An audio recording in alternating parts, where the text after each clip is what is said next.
Good day, everybody, and welcome to another edition of the Military and Foreign Affairs Network. I am your host, the voice of reason. Today we have entered day 168 of the ongoing war between the Russian Federation and Ukraine. And today, the big news that is in all the coming out of all the media outlets right now is the explosions that have taken place in Crimea, the Russian airbase that appears, at least on the surface, to have been attacked. Now, obviously, there is mixed reports. Initially, the Russians were claiming that quite possibly Russian service members may have dropped cigarettes or something along those lines near explosive material, which has caused the explosion. Now, given the multiple aim points that were hit from the video footage that I have seen, it would appear that that is not the case, and it looks like it was some sort of direct kinetic activity by the Ukrainian military. Now, was it a strike by some sort of Ukrainian cruise missiles? Did the Ukrainians finally get a hold of the ATACMS? Or was it a special operations force used by the Ukrainians that launched the attack? At this point, we don't know. I would say the concept that it was some sort of special operation by Ukrainian special forces, I would say, is very remote. The possibility, again, that it was some sort of Russian serviceman dropping a cigarette and causing this, again, also very, very remote.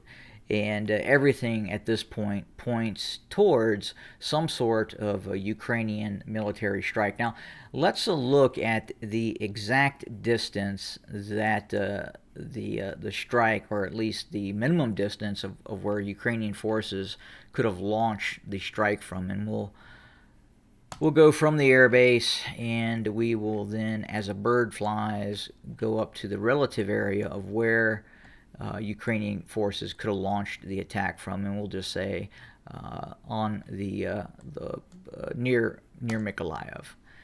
And again, you're looking at 240 kilometers. Now, do the Ukrainians have the ability to strike that far? They do. They have the ability to manufacture systems. They have manufactured systems that have rather extended range. And then in the modern age, and obviously with the help of some of its Western partners and allies in the form of NATO, the United States, the United Kingdom, Poland, they could put GPS on, say, a Neptune anti-ship weapon system, and use that as a ground strike platform.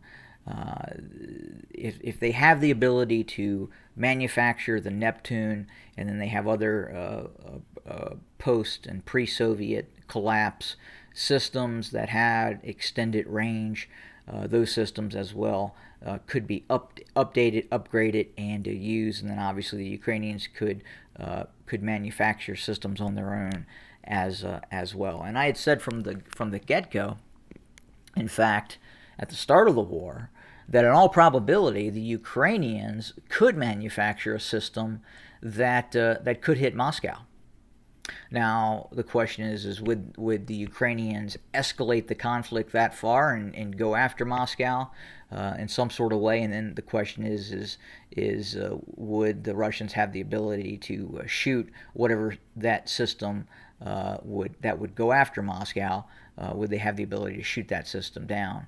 And that's difficult to say at this point. But it does appear that whatever the Ukrainians utilized to go after the airbase outside of Sake, that it was effective, and the Russians were unable to shoot that that system down, whatever it is. And I would say at this point, in all probability, some sort of either ballistic system or some sort of lower flying cruise missile system that the Ukrainians use. Probably something based on the Neptune or something based on say the Tocha or some other semi-ballistic system, even the likes of which the Russians use, like the Iskander, or very very possible that in fact the Ukrainians have been given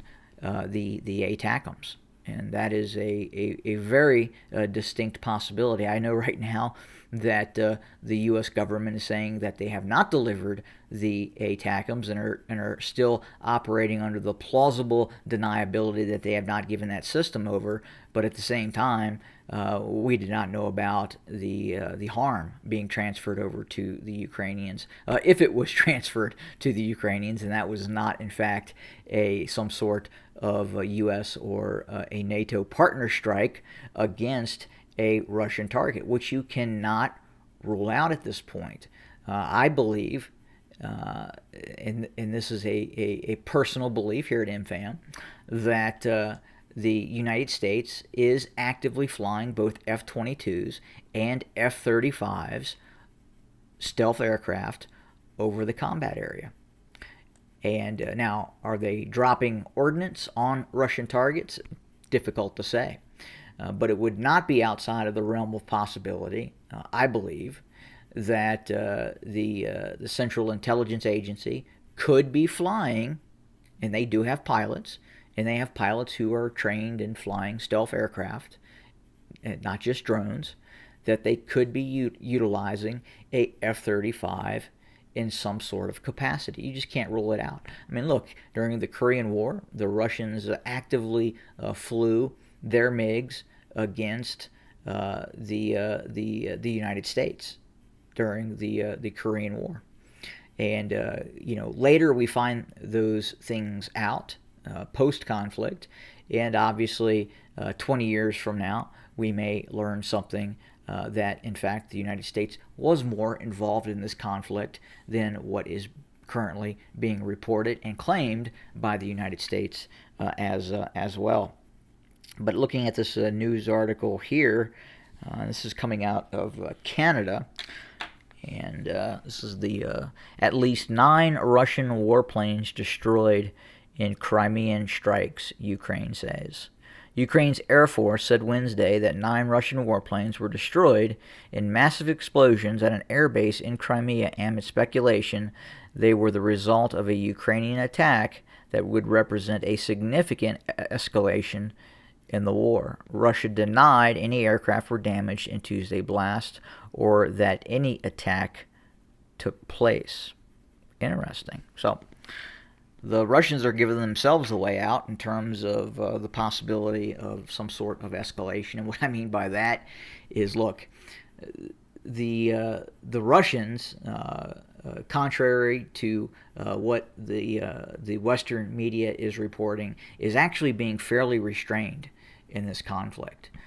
If the Russians really went into total war mode, the Ukrainians would definitely feel it and know that something has changed within the confines of the conflict. Most importantly, there are a lot of targets in Kiev, command and control type of targets, that the Russians have not gone after yet.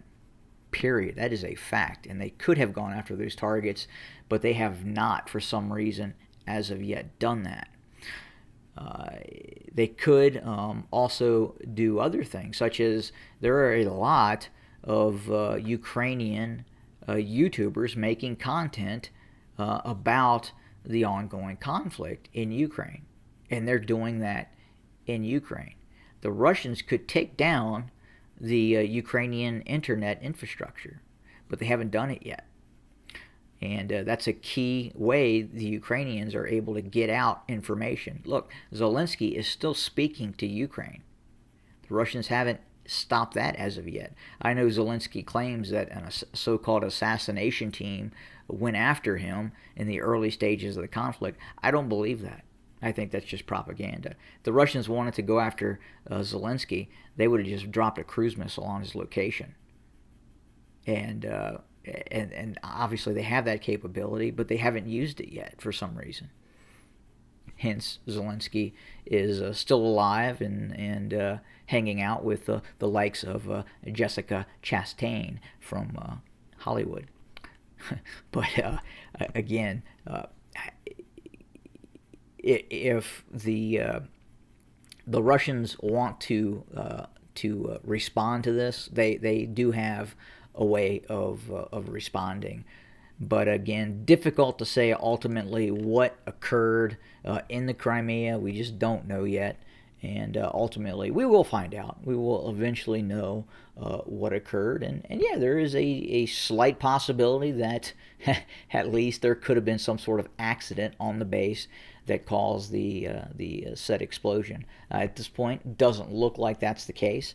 It looks like it was some sort of attack, possibly by Ukraine or some other force operating in the region. In other news, we continue to see the Russian forces driving towards Bakhmut. We do know now that fighting is taking place on the outskirts of the town, and that fighting continues as we speak. Not a lot has changed in terms of territorial changes. We did see a push by Ukrainian forces in the north. We believe that the Russians have moved forces from areas such as Izum and near Severodonetsk, and they have moved some of these forces to the southwest area of operations around Kherson, both in Kherson and to the north east as well. And we continue to hear talk about both sides conducting offensive operations against one another. Haven't really seen it yet. Haven't seen any major territorial changes. We continue to see Russian airstrikes and more precise Russian airstrikes, or rather I would say more effective Russian airstrikes being reported by anecdotal reports from Ukrainian soldiers in the field that are on the receiving end of these Russian strikes. But again, we will continue to monitor, report, and bring you more content for your consumption. Thank you for joining us today. Have a great day, and we will talk again very soon.